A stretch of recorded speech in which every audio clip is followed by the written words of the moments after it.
Entonces tenemos que en la psicología comunitaria tenemos, ahí les dejo las diapositivas en relación a las características pues que hay que tener, ¿no?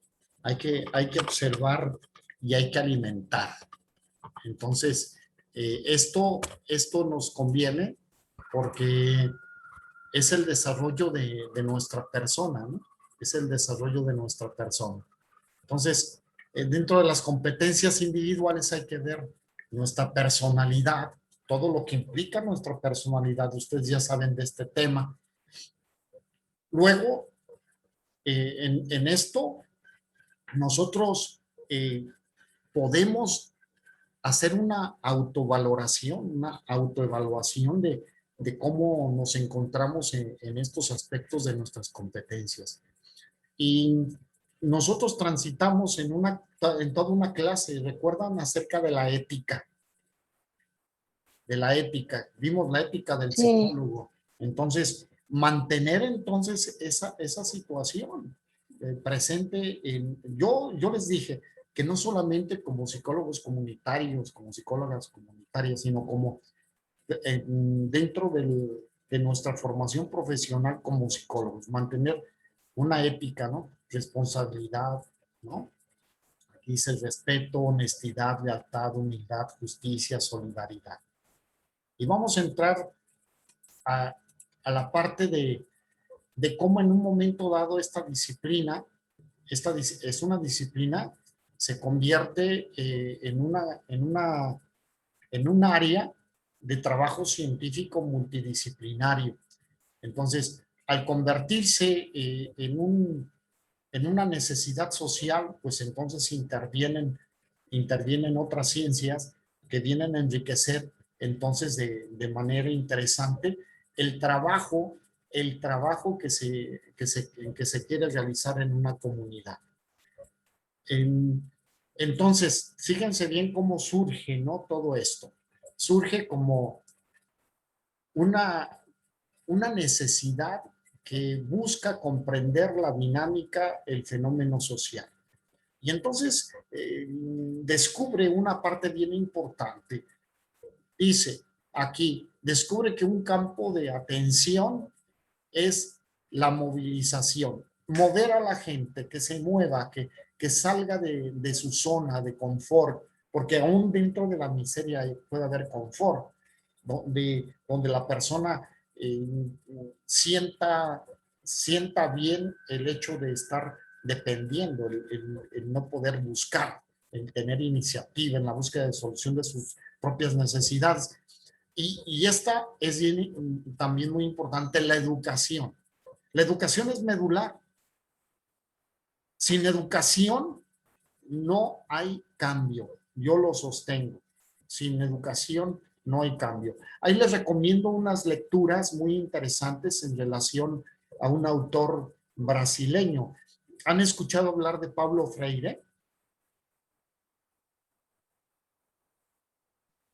No, profe. Así, con estas, Paulo Freire. Paulo Freire. Paulo Freire es uno de los grandes pedagogos que se han interesado por la mejora social de sus comunidades de origen brasileño. Él tiene varios libros que hablan acerca de, uno de ellos, Pedagogía del Oprimido. Léanlo, disfrútenlo, Pedagogía del Oprimido. Es un gran pedagogo. Para mí es un personaje interesantísimo. Tiene otro libro que se llama Comunicación o Extensión. Comunicación o Extensión. Pero lean Pedagogía del Oprimido. Y es una de las bases de la psicología social. Para mí esa filosofía tiene como un reflejo muy importante de este escrito que él tiene, de este libro, de esta obra.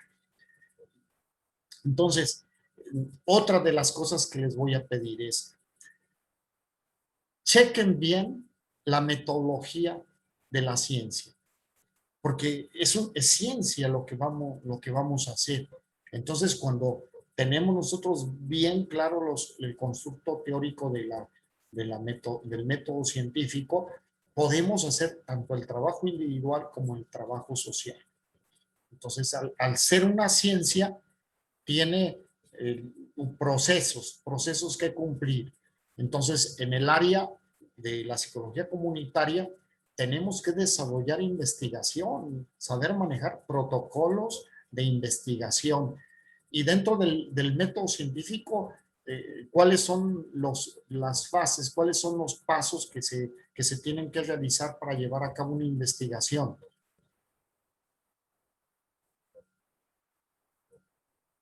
¿Cuáles serán?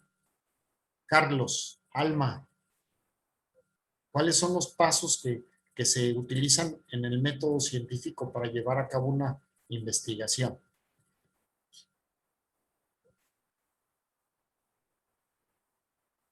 Maestro, se le corta un poquito. ¿Los pasos científicos para llevar a cabo un qué? Una investigación. ¿Cuál es el método científico? Nos pone fases, ¿no? Primera, segunda. ¿Cuáles son estas? ¿Cuáles son estos pasos que Primero es el planteamiento. planteamiento del problema? ¿De acuerdo? Entonces delimitamos el problema, lo definimos, lo encontramos y lo explicamos. Y después de esto, Se hace una hipótesis. realización de una hipótesis, o sea, buscar alternativas de solución. Esa es una hipótesis, es alternativas de solución de un problema. Siguiente.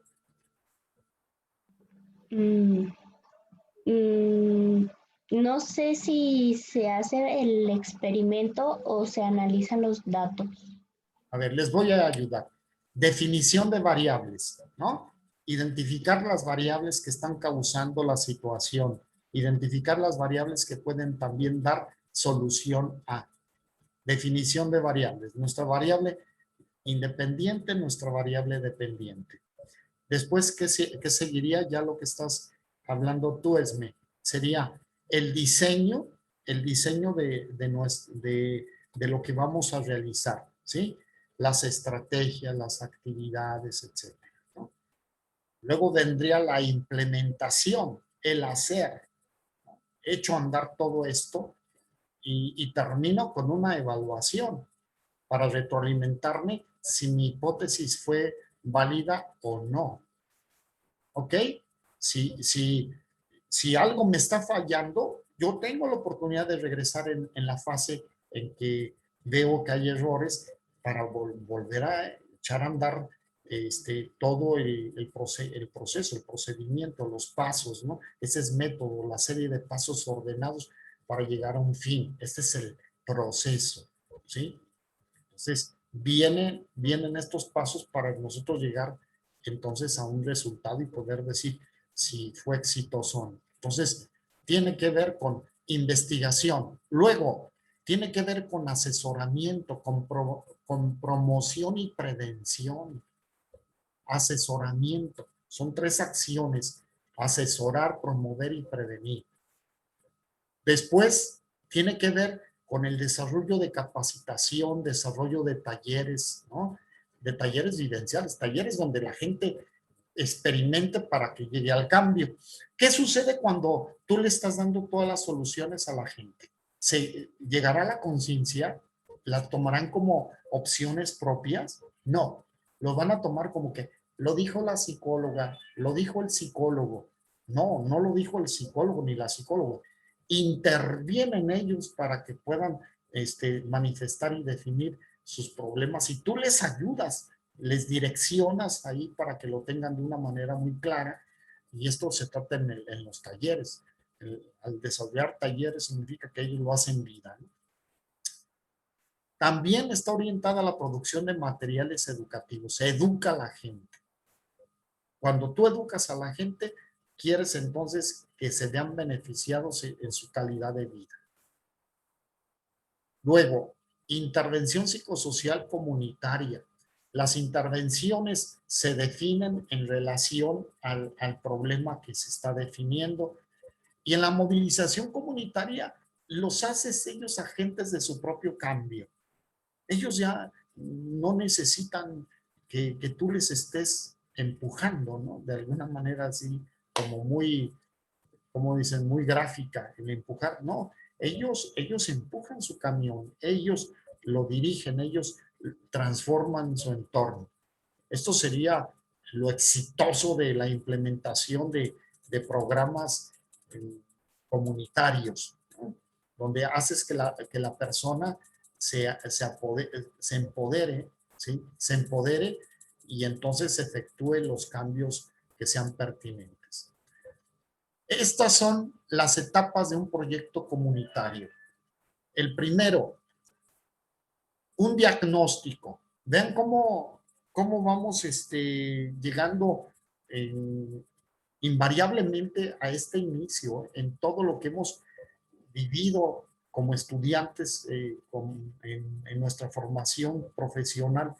Nos han orientado en el análisis de las situaciones, primero a un diagnóstico, ya sea cuando atendemos a alguien de manera individual, como cuando atendemos un problema social. Entonces, es ir al diagnóstico, después a la programación del proyecto comunitario.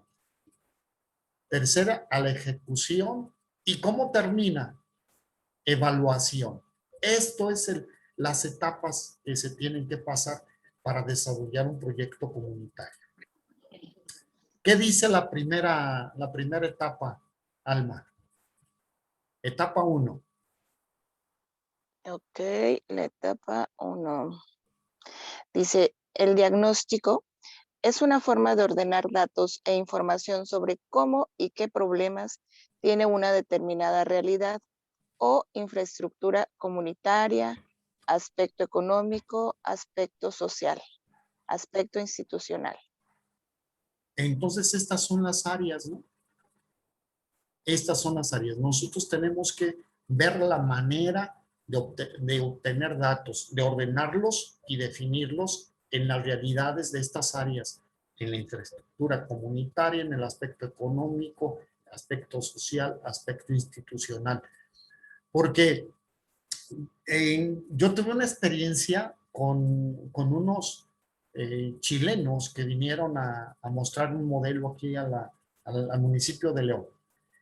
Vinieron a construir un modelo de atención comunitaria y yo les dije que tenían ciertamente muy claro lo que era la psicología comunitaria, la atención comunitaria, pero que quedaron cortos en relación de la primera etapa del diagnóstico. ¿En qué basaron su etapa de diagnóstico? Y esto fue en las arboledas. ¿Sí las ubican ustedes? Esta colonia de las arboledas. Sí, profe. Bueno, es una colonia que está pegada a León Moderno, ¿sí? A León Moderno. De la calzada, ¿sí? Al finalizar bueno, es que pueden encontrarla por diferentes lugares, donde está, pero está a espaldas de León Moderno. Tú te vas por los malecones y llegas al Parque México, ahí está León Moderno y a espaldas se encuentra esta colonia. Es una colonia con problemas muy serios, ¿eh? Muy serios. Hay drogadicción, hay pandillerismo, hay violencias, hay homicidios. Está tremendo y hasta dentro mismo de la misma colonia están divididos. Bueno, el diagnóstico fue tomado solamente aplicándoles pruebas proyectivas a alumnos de una primaria que se encontraba ahí. Hicieron un muestreo. El muestreo de la población estuvo bien. El número de niños que fue analizado estuvo bien. Pero sacar un diagnóstico comunitario nada más a través de eso fue muy cortito. Les dije, pues fue cortito y no tiene entonces una validez, una confiabilidad en relación de la realidad social que se está viviendo ahí. Porque a veces en el aspecto institucional, la intervención institucional, si no se hace con las personas adecuadas, que sean las capacitadas para llevar a cabo esto, pues, ¿cómo le haces, no? ¿Cómo le haces? Bueno. Itzel, ¿qué dice? Planificación del diagnóstico. ¿Qué debe de contener? Dice, lo que vamos a hacer, ¿qué?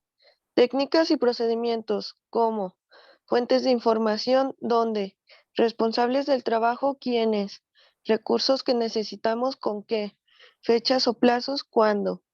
Entonces, la planificación de tu diagnóstico tiene que responder a estas preguntas, ¿sí? El qué, cómo, dónde, quiénes, con qué y cuándo. No tenemos luego los recursos, pues ¿cómo le haces? No hay el personal necesario para llevar a cabo esto, pues ¿cómo le haces? No se investiga a fondo el fenómeno, la bibliografía o la información, cómo se obtiene. Luego les cuento de un estudio que hicimos, de un estudio diagnóstico de la comunidad La Salle, ¿sí? La Salle Peñitas, pero no hicimos nada más del colegio, hicimos de la colonia La Salle, de la colonia Peñitas, para comprender la comunidad como tal.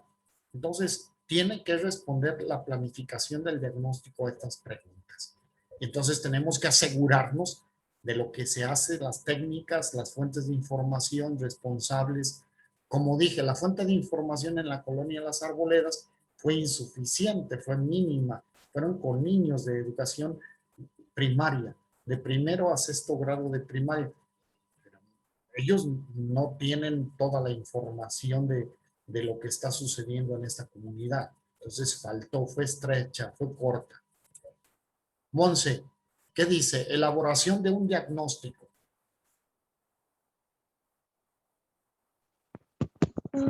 Dice, elaboración de un diagnóstico que contiene antecedentes, demografía, infraestructura social o comunal, factores de riesgo físicos y sociales, relaciones de equidad de género, organización comunitaria.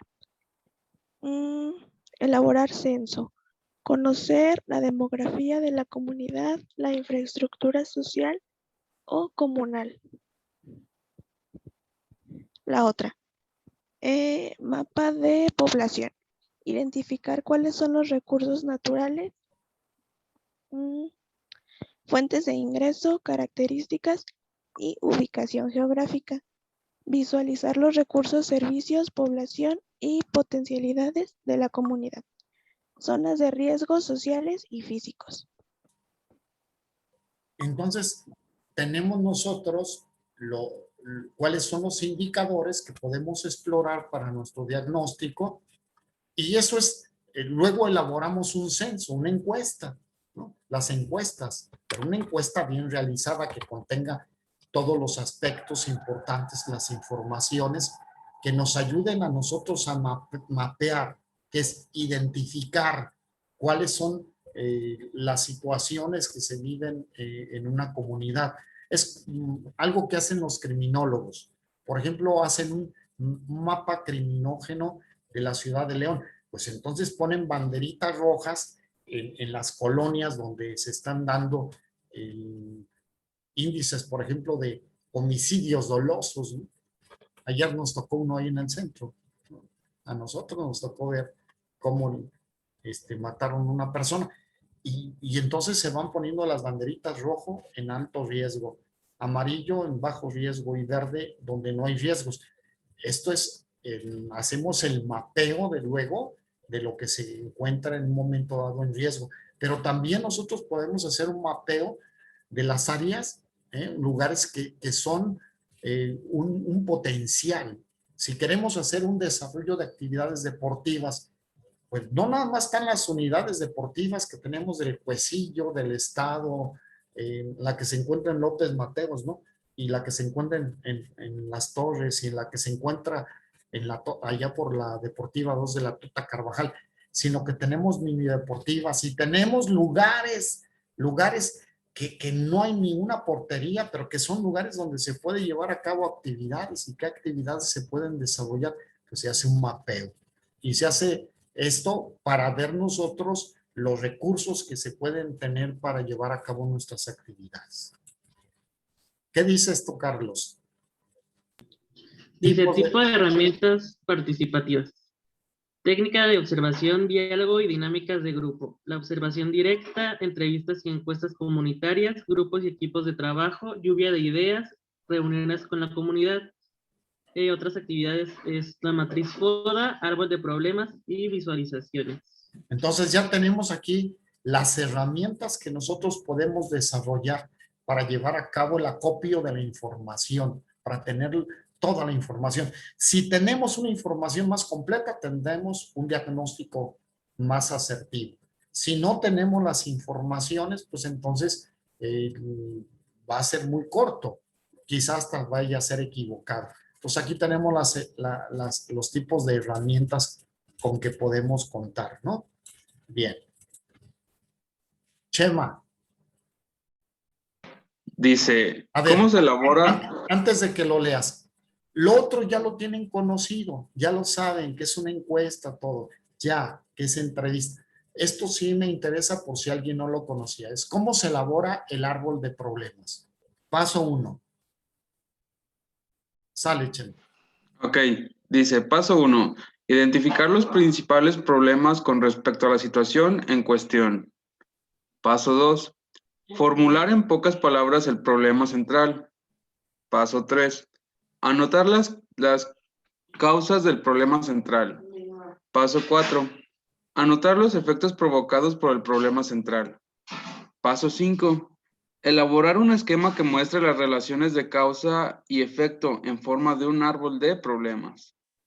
Paso 6, revisar el esquema completo y verificar su lógica e integridad. Esto es una técnica, es una herramienta. El árbol de problemas, entonces ir haciendo este ejercicio paso por paso, ¿no? Desde la identificación del problema, de la definición operacional, clarificar de qué se trata, hasta un esquema completo que me dé una explicación lógica de lo que se trata y de lo que se puede hacer para entonces atender el mismo, ¿no?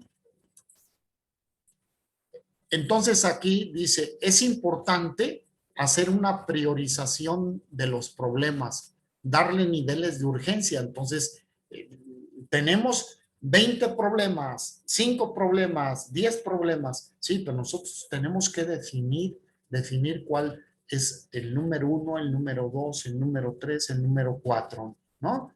Es como en cuanto a las necesidades de los problemas que vive la gente. ¿Qué nos dice Maslow, Gaby?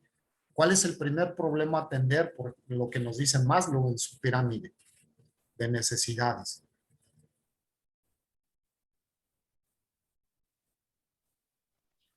¿Continúo leyendo, maestro? Gaby, no, te hago una pregunta. ¿Te acuerdas de la pirámide de Maslow? Sí. ¿Cuál es lo que dice? ¿Cuál es la primera necesidad que tiene la persona en la vida? Las necesidades fisiológicas, comer, dormir. Supervivencia, ¿de acuerdo? Ajá, sí. Bien, imagínate que llegamos a una comunidad muy pobre, ¿no? Llegamos a San Juan de Abajo, a la colonia latinoamericana, y les queremos ir a enseñar arte. Pues sí, la gente va a decir que no cuenta con los recursos. Pues ni cuenta con los recursos ni los intereses. O sea, si no satisfacen primero las de supervivencia, ¿cómo van a interesarse por situaciones que llaman de desarrollo, de realización personal? Entonces, fíjate cómo hacemos uso de las teorías para nosotros enfocarnos, ¿no? Tienen que responder lo que vamos a hacer a las necesidades, a las realidades sentidas en la población. ¿Sí? Si viven en casas de cartón, no tienen para comer, etcétera, ¿por qué se van a interesar luego en clases de taekwondo y en clases de vitrales y en clases de música? Pues no, sus necesidades son otras. Entonces tenemos que basarnos en una realidad, ¿sí? ¿Y qué dice Gaby la etapa 2? Dice, etapa 2, programación del proyecto. La programación del proyecto permite definir los procedimientos y técnicas que se usan para ordenar las acciones que se llevará a cabo para hacer el proyecto. Ok. ¿Sigue? El plan de trabajo, responder a las siguientes preguntas. ¿Qué quiero? ¿Por qué lo quiero hacer? ¿Cómo lo voy a hacer? ¿Cuándo lo quiero? ¿Dónde lo quiero? ¿Hasta dónde quiero llegar? ¿Con qué lo voy a hacer? Entonces, el plan de trabajo que vamos a hacer para el diseño de nuestras actividades, de las estrategias, pues tienen que responder a estas preguntas, ¿sí? Y este es en general, ¿no? Ponerle un nombre al proyecto, su objetivo, en general específico, las actividades, los recursos, los costos, las metas, responsables, fechas y la evaluación. Esto todo es en relación de echar a andar nuestro trabajo, ¿no? Después el cronograma de actividades. ¿Cuáles son los pasos para realizar el diagnóstico? La fase de planeación y preparación, la fase de ejecución, ya cuando echemos a andar nuestro trabajo, y la fase de sistematización y análisis de datos. ¿Cómo vamos a evaluar? ¿Cómo vamos a recoger toda esa información? ¿No? Y en la fase 3 concluimos. ¿Qué dice ahí, Itzel? Dice, fase de ejecución, cronograma de implementación. Aquí vamos a hacer un cronograma de cuánto tiempo vamos a echar a andar, vamos a aplicar el programa, ¿no? Y terminamos con la fase 4 que dice. Fase de sistematización y análisis de datos y evaluación. Entonces, siempre vamos a terminar con esta actividad. Análisis de nuestros resultados.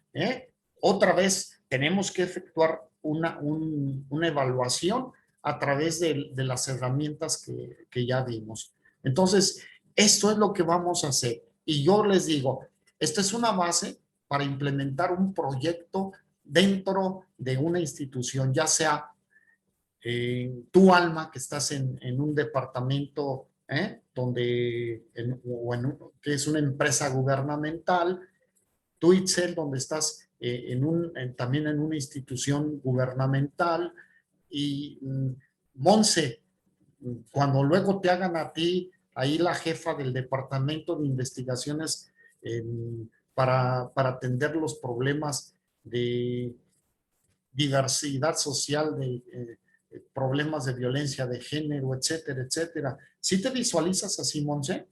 ¿O no? ¿O me equivoco? En parte sí, pero es que la verdad ahorita todavía no tengo bien definida por qué área Bueno, me ya voy a después que se enfocar. vayan definiendo, ¿no? Y que me voy a la educación o que me voy a la consulta particular, estas fases las tenemos que realizar en todo el trabajo. Hay que ser muy profesionales. Entonces, ¿quedamos en eso? Porque ya se van a meter a su siguiente clase. ¿Estamos? Sí, profe. Bueno, bonito inicio de semana. Nos vemos el jueves. Un abrazo Gracias. nuevamente. Dale, profe, Felicidades. buen día. profe. Buen día. Gracias, buen día. Gracias, maestro. Hasta luego. Hasta luego.